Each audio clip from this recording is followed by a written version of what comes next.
Good evening, Course 2. Here we go. Lesson 93, two-step equations and inequalities.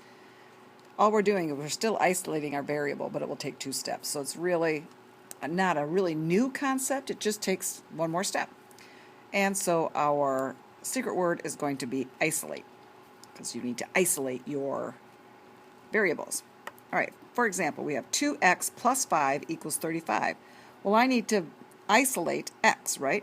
So I need to get rid of that plus 5. And the way I'm going to get rid of that plus 5 is I'm going to subtract 5 from both sides. So I have 2x plus 5 minus 5 equals 35 minus 5. And so now I get, if I do that arithmetic, I've just gotten rid of my, earthquake,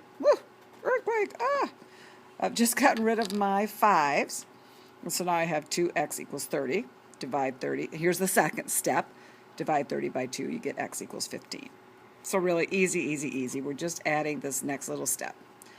All right, example number 2 says 0.4x plus 1.2 equals 6. I need to get rid of this plus 1.2. So I'm going to subtract 1.2.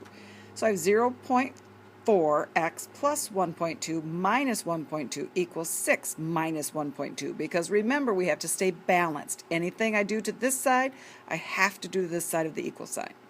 So then I get 0.4x equals 4.8. I'm going to divide. I want make this a whole number. Move that decimal place over once to the right and move this one place to the right. So 4 goes into 48 how many times?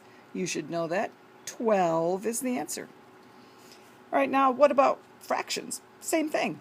I need to get rid of this minus 1/2. How am I going to do that? I'm going to do the opposite of minus, which is add.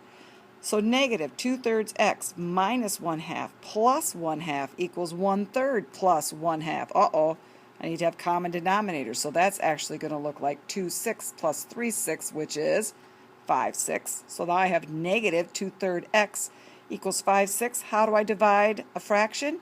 You multiply the reciprocal.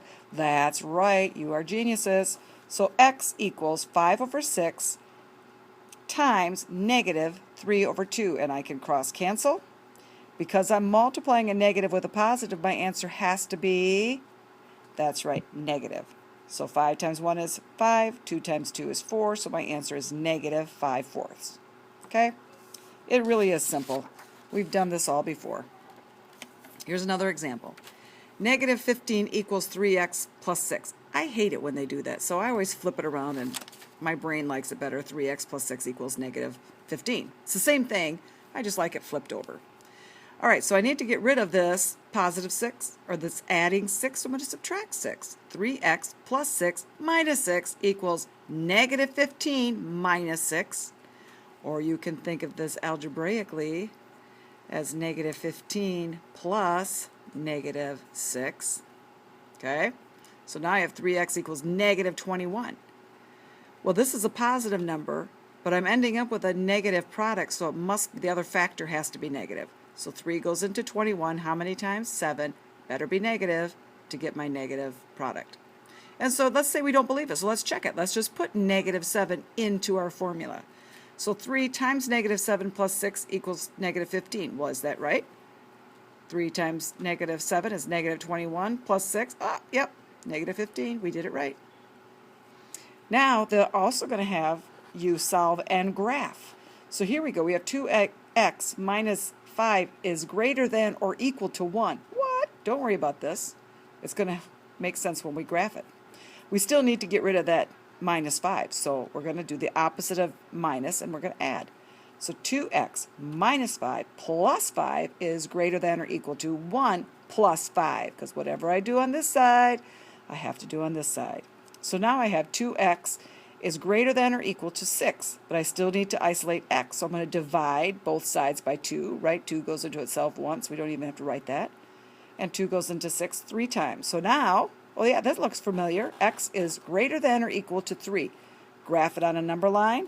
I fill in the circle because it's greater than or equal to, and then my arrow goes to greater, which is to the right.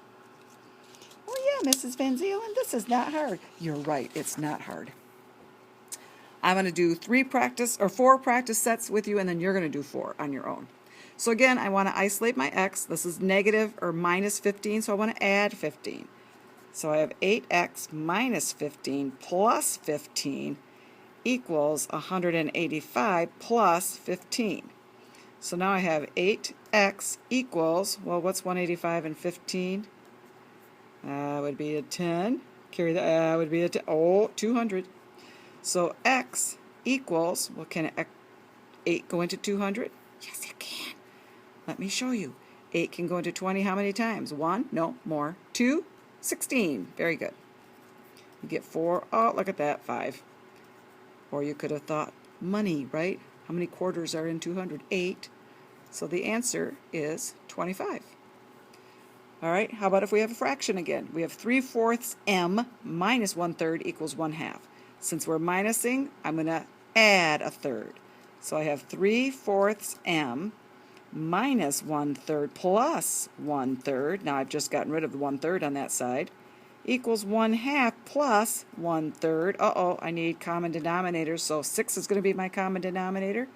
So that would be 3/6 plus 2/6, and I'll have 5/6, right? So 3/4 m equals 5/6. To divide that, I what?